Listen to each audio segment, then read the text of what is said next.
Senate Republican Leader Mitch McConnell supports House Speaker Mike Johnson's two-step proposal to fund the government, even though it does not provide funding for Ukraine, one of McConnell's top priorities.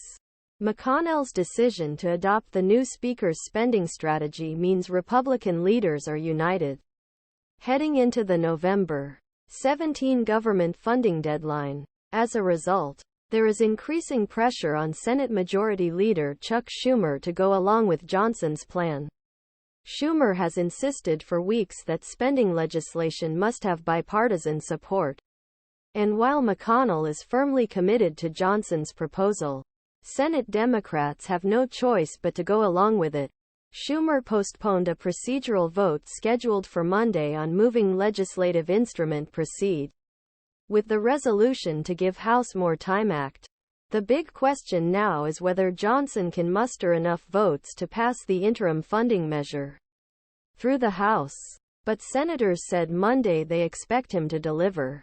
McConnell on Monday praised Johnson's proposal as a responsible measure that will keep the lights on, prevent a harmful cut in federal spending, and allow lawmakers to finish work on annual spending bills within the next 2 months. I will continue to support CR and encourage my colleagues to do the same, he said.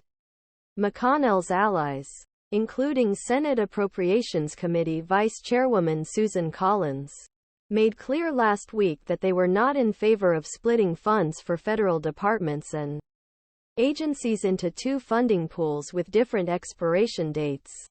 Senate leaders initially wanted regular appropriations bills and emergency supplemental foreign aid package to be completed before end of year, but facing growing pressure from Senate conservatives to support Johnson's strategy, McConnell said Monday he would follow the new Speaker's lead even as he left funding for Ukraine uncertain over the next few weeks. Conservatives who tried to oust McConnell from his leadership post in November, including Sens, Ron Johnson and Rick Scott, have urged McConnell to support Johnson's bid. Faced with a joint stance from McConnell and Johnson, Schumer signaled Monday that Democrats were ready to accept temporary cuts in House spending.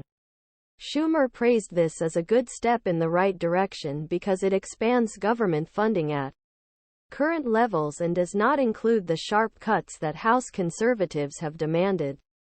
Schumer also praised Johnson's plan set a February 2 funding deadline for the Defense Department and keep it tied to many non-defense social spending programs important Democrats. But Johnson's plan leaves aside funding for Ukraine, a top priority for the Biden administration and McConnell.